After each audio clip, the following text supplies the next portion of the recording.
Hello, everyone, and welcome to our first installment of this year's Horn Camp Connect.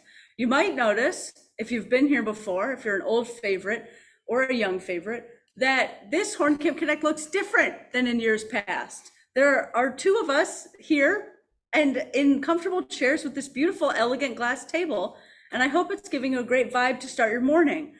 This year for Horn Camp Connect, we're going to be having 30-minute conversations. And when I say we, I'm going to be having 30-minute conversations with a faculty member here at Horn Camp about a topic that maybe we don't get to talk about too often in horn playing, in a way that we don't get to talk about too often. So my name is Nikki LaBonte. I am the Assistant Artistic Director of KBHC. And today I am here with our esteemed first guest, Jesse McCormick, who is second horn of the Cleveland Orchestra. First guest, second horn, I got it. And also a faculty member at the Baldwin Wallace Conservatory and the Associate Artistic Director of the Kendall Betts Horn Camp. So Assistant Artistic Director, Associate Artistic Director, for those of you who are taking notes at home. Yeah. Jesse. Don't try to say all that at once. Don't do it. It's hurting me. So Jesse, thank you so much for being here. Thanks for being our first guest. I wanted to talk a little bit about the horn section today. And I titled this a discussion, There's No I in team, but there is a me. And so I wanted to talk about the me in the horn section, not me specifically, but the individual amongst the group. I am glad to talk about you in the horn section, Nikki. Okay. This is actually a performance review for me now. Yes, yes. I talk about you outside of the horn section too, a lot. Okay, Yes. all right. So I wanted to talk about how you got started playing second horn. Did you wake up one day when you were 5 years old and were like, you know what? Second horn, that is the thing. Or was it something that you sort of stumbled into? I fell into it when I was 4 years old, actually. Oh, 4 years old, that's good. No, so that's a good question. I think probably it started, as some of you may know, my mom is a horn player, and she is actually on faculty this week at KBHC 2023. She's on faculty, Susan McCullough. So I grew up with horn in the home from a very early age. When I started horn, well, first of all, I was I would run into her practice room and ask her to play Star Wars, which I was just playing earlier, by the way. Play Star Wars. Okay. But anyways, so you were once running into her practice room this morning, asking her to play Star Wars. Yes, for you? this morning. I was like, Mom, do it again. She's like, this has been 40 years now. I'm getting old. She's very good at Star Wars. But no, when it finally came time for me to pick an instrument, I mean, clearly I chose trumpet. And so, but trumpet, I tried it for 2 weeks and it just didn't feel right. So I switched to horn and I've never looked back, thankfully. I'm too damaged at this point to do anything else. So anyways, it came from a place of, I would guess, as I was learning and becoming a horn player, I played duets with my mom, actually. And it made sense that I played second horn. So if I had to say it, that's where it's probably got its start. Yeah. But then I went to school and kind of, went the normal, I'm going to be a professional horn player route. But I've always loved playing second horn. I've always loved, sitting next to someone, figuring out their isms and matching them and, predicting what their moves are. And it's always just kind of lined up with my natural abilities on the instrument. Yeah, that's awesome. In getting to the place that you're at, I'm sure that you've experienced a lot of different positions. It's even just playing duets with your mom. It's rare that somebody will just play one position. And you've had a lot of experience playing second horn, but you've also had a lot of experience playing all of the other parts of the orchestra. And I know you are a person with a lot of opinions. So what are you saying, Nikki? I want to hear your opinions on the process that the horn section works. What is the best way that everybody can collaborate and produce a healthy result, both musically and artistically and professionally and personally and all of the other things? Yeah, so that's definitely something I wanted to talk about today, because You know, when you think about the individual roles of a section, everybody knows in general with your average horn section, there are 4 positions: first, second, third, and fourth, right? And but people don't talk often about specifically what sorts of skills or what kind of approaches do you need in order to excel in those individual positions. So I wanted to talk about that a little bit. They are different. And when you look at the history of the horn section, there's a reason why, you know, people tend to say that second and fourth horn are lower positions or low positions, and that first and third are higher positions. And there is a reason for that. Historically, they started out as just having 1 2-horn section in an orchestra. And then some composer at some point said, wouldn't it be so cool if we had 2 2-horn sections? And it was very cool. It was very cool. They were right to think that. Yes, it was so cool that they decided to leave 4 horns in the orchestra because, you know, 4 is better than 2. Yeah, mathematically, usually it is. Yes, I'm sure there are many other examples. I'm sure, yes. So, you know, that's why you end up with like 1 first and second are 1 horn section high and low, and third and fourth are another section high and low, and now it's just 1 4-horn section. Another way of thinking about it, though, is also like a voice, like a quartet of voices. So you have a soprano, an alto, a tenor, and a bass, and each one contributes a different tessitura in the quartet of voices. And so I like to think of it. I was talking about this earlier. Everybody here at live in-person camp knows that I'm a proponent of wearing hats. I have hats on all the time. Just one. He usually just has 1 hat on, but they're different hats. I just didn't want you to think he had like 6 hats on all the Yes, time. no, I may or may not have brought 10 hats to camp, but that's another story. Wow. So I can't wait to see all of them. So, but it's a good analogy for a horn section because I think of, you know, the different roles within the section are like wearing different hats. There's a leadership hat, there's a chameleon hat, there's a blending and middle voices hat, and then there's also a foundation hat. I haven't heard of any of those hats before. Not one. I was thinking you were going to say like fedora, baseball cap, cowboy hat. Those are completely foreign hats to me. Could you speak more on each of those hats? Let's start with the leadership hat. Okay. What does that hat look like? Well, it looks very leadership-y. Ah, my favorite style. Yes, exactly. So obviously a leadership hat is the hat that a principal horn is going to wear most often. And when you have the leadership hat, you basically, you want to be very consistent and basically very predictable in the moves that you're going to make.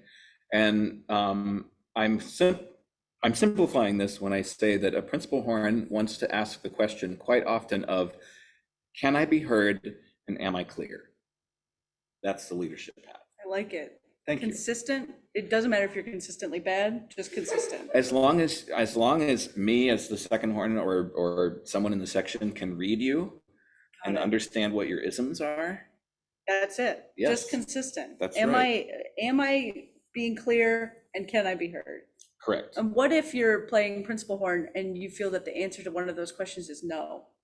Then you need to make adjustments. Got it. You need to be clearer or Okay. you need to be louder. How do I be clearer? Other than like changing the, amount of time that I spend in the sun that makes my skin more opaque. Yes. Well, you have to, another reason why I wear hats. Yes. Sun damage. Right. So, but sunscreen is really important, and I want to take a moment to clarify that to everybody at home. yes, Continue. we are big proponents of sunwalk here at Horn Camp. We are huge proponents. Yes.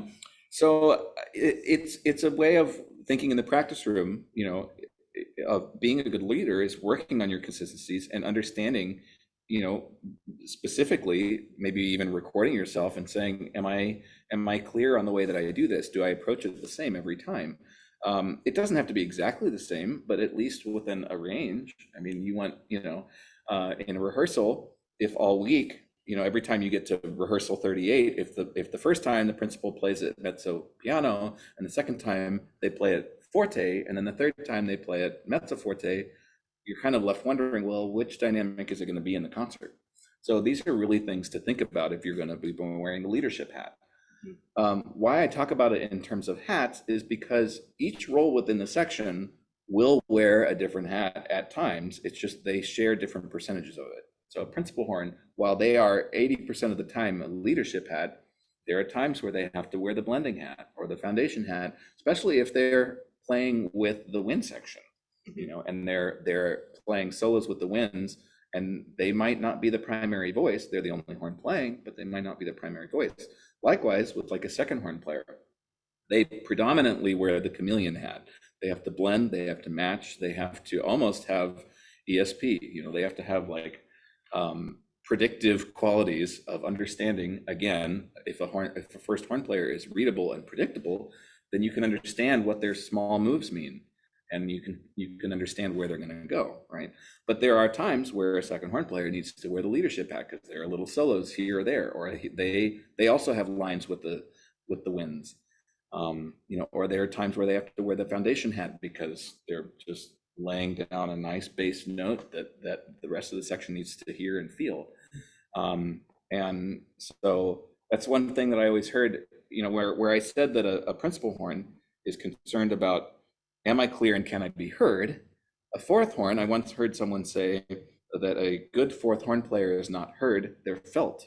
And I love that because you need to, as a fourth horn, you need to broaden your sound a little bit and make sure that you're very stable and just create this presence of stability in the section. I think that's very true.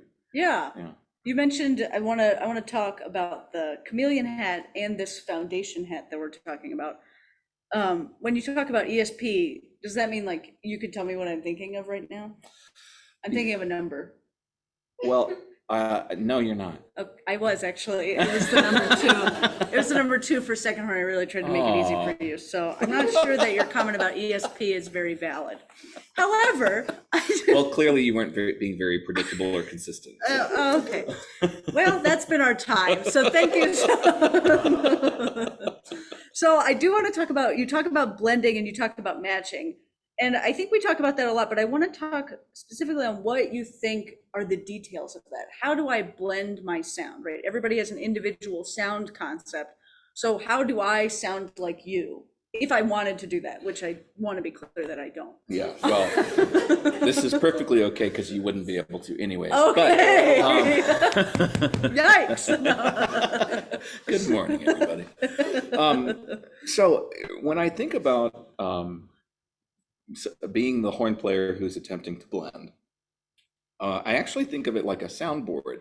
If you've ever seen a soundboard, there are all of these sliders, right, where they can adjust the volumes from 0 to 10. And I think of the various aspects of the technique, the literal technique of my playing as a soundboard, as a slider on a soundboard. So one slider might be my air velocity. How does changing my air velocity with this person who I'm playing with change my sound? Okay, air velocity. Articulation, location of articulation in the mouth. Are they tonguing high? Are they tonguing low? Intonation.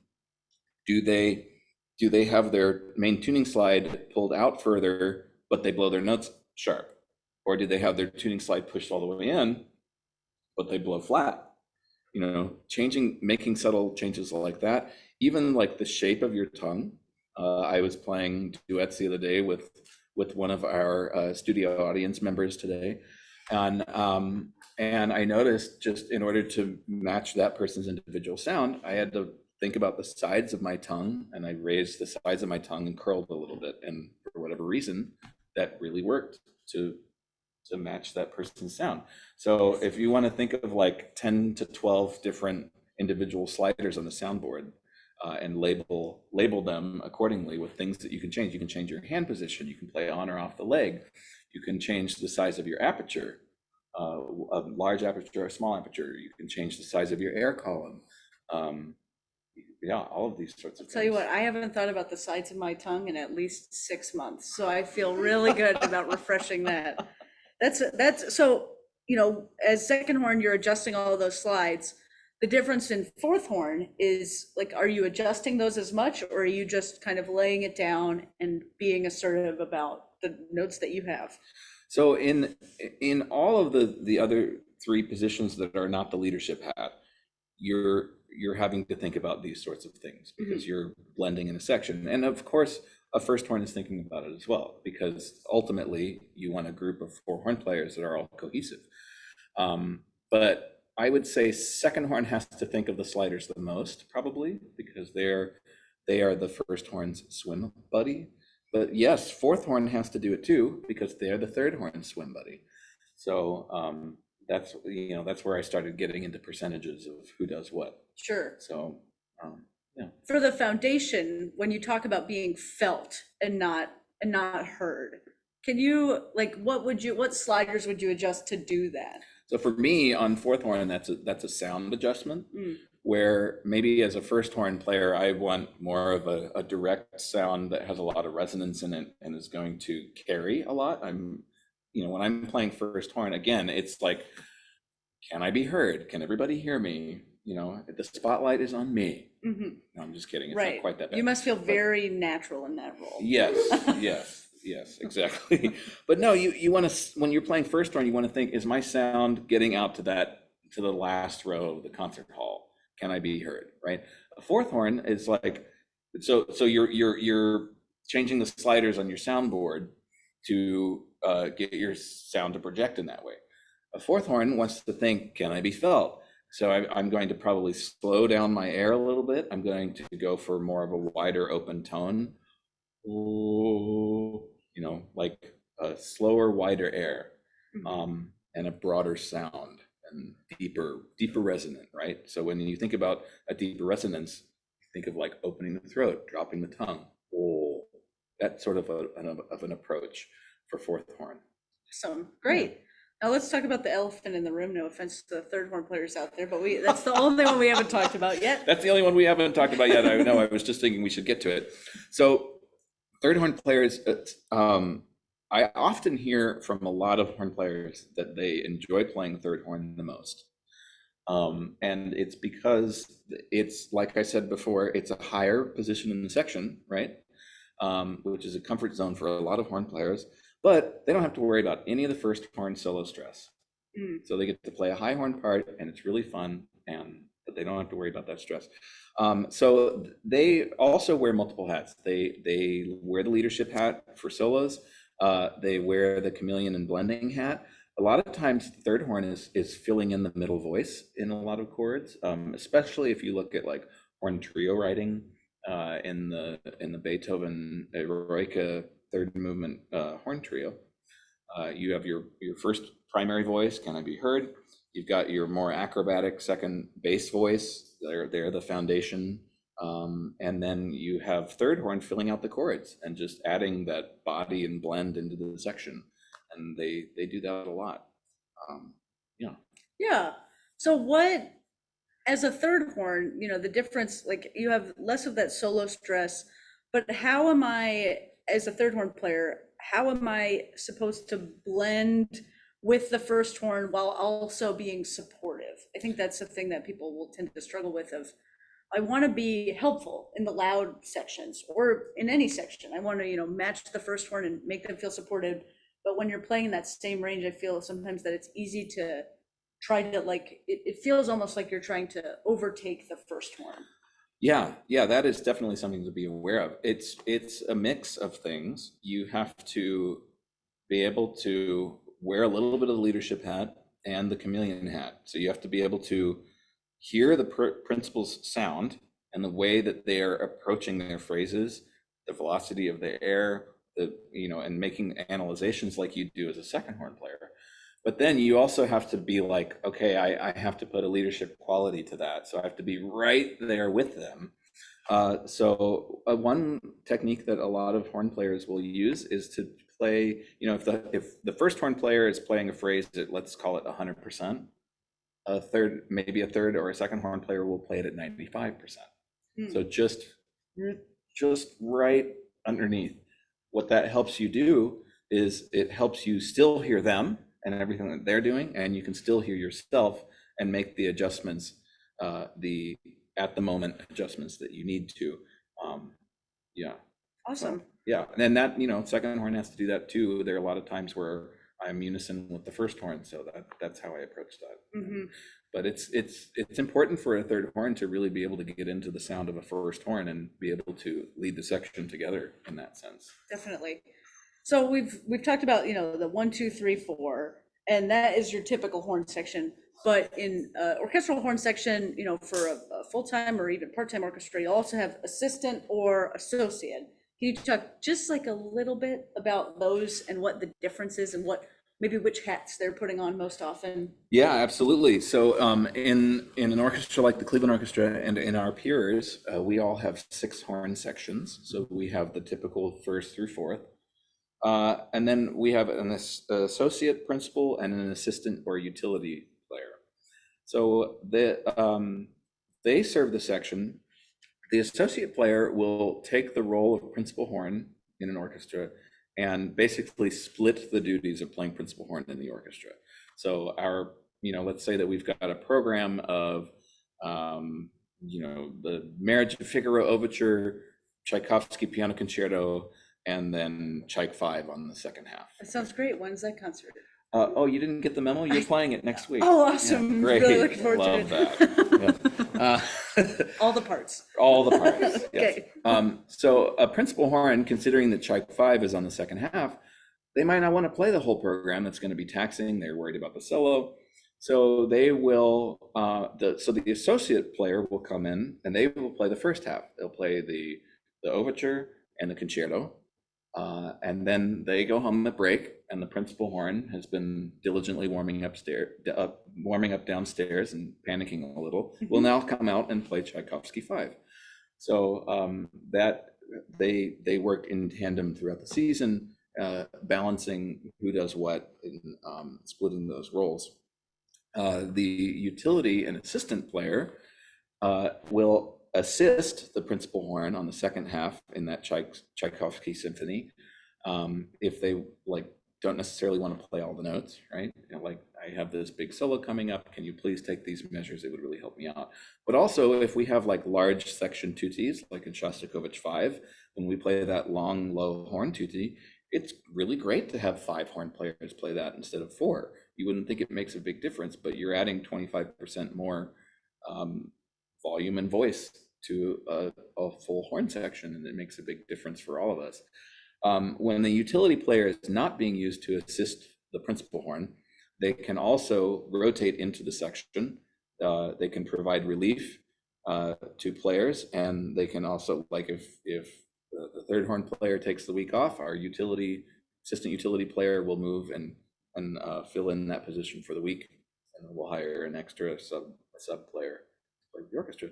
So those are also unique. They have unique traits to their jobs and unique needs for those roles. A utility player has to be able to do it all. They have to be able to do every position in the orchestra, or not in the orchestra. Good luck. You're playing first violin this week. I hope you've practiced. But it can feel that way as a utility player. Sure. In a horn section. You got to be able to do it all. Yeah. My mom has told me that she thinks of the utility player as the Swiss Army knife of the horn section. So that's a fun analogy that I've come up with. I do want to talk about now. We've got the roles. I've nailed it. It's all sorted out in my brain. If I'm, a student or somebody who's playing a lot of different things or freelancing, it can be hard to get experience in the roles. Typically in, the American band system, whoever is the oldest or whoever sounds the best at that current moment plays first horn, and that's all. And you don't get a lot of experience playing second horn if somebody kind of puts you into that role in high school or in college even. So how do you get the experience practicing those other roles? Because it seems like it's not something that, now that we've heard it, I'm going to be able to seamlessly think of the sides of my tongue changing and play better with people. I would need to practice that, right? So how did you get that experience to be able to practice that, to be able to coordinate all those different hats? That's a good question. I guess I learned early on, even when I went to school, that I really loved playing duets with people, and I really loved analyzing, how how do I get into this person's sound? What do I need to alter? And it was kind of trial and error. If you can, I highly recommend if you can find a friend who, a horn playing friend who you can play duets with. I mean, that right there is just really helpful. And agree to, split each role. And there are a number of fun ways to do duets. Bernard and I may or may not have played a duet or two in the past. Wow. Yeah. You heard it here first. I had no idea. Right? You've never heard it before. But like we were playing duets yesterday, and one really fun thing, it's hilarious actually, that you can do with a friend is you get a duet book and then you trade voices every line. Yes. Yes. Yes. It's tricky, but it's fun. And it keeps it light. It keeps you on your toes. It keeps you paying attention and listening. And then it kind of gives you both an opportunity in both roles, both leading and following. So I would say start out with finding friends and Start there. Start there. Start and now there. we're going to talk about how to find friends. We have 5 minutes left.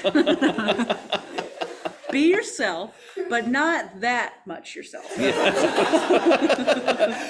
Yes, that especially applies to you. Oh, thank you so much. Great. Yeah. How to find friends. Start with finding friends, and then you get them to play Yes. duets with you. In fact, the less yourself you can be, the better. Okay, for second horn. Yes, that's right. Divorce your personality from your horn play. Awesome. Yes. Great. Well, this has been really, really fun. I've loved talking with you on this. Is there Likewise. anything that I didn't ask you about where you are begging me? Please, I wish you would just ask me this about the horn section specifically. Please, Or about finding friends in general. Well, How have you done it? It seems amazing to me. Yeah, I was just hoping that you were going to ask me how you personally could walk in my shoes someday. I am thinking about that every moment. I know, and I just don't have any good answers for you. Okay, I okay. just can't imagine that it's going to be possible ever. Well, we're back to the starting point here. So I wanted to thank you all so much for attending. We hope you enjoyed. This session will be archived on YouTube, and we hope you tune in tomorrow. I do want to clarify that Jesse and I are very good friends. He might not admit to that, but we are. So We'll just let her keep thinking that. I don't want any clips of this to go out, people making edits about how much we don't like each other, but we do like each other. So thank you so much for joining us. Thank you, Jesse, for all your thoughts. I really appreciated it. I think it's some great insight. And we will see you all tomorrow, same time. Yes. Bye-bye. Join us all week. Woohoo!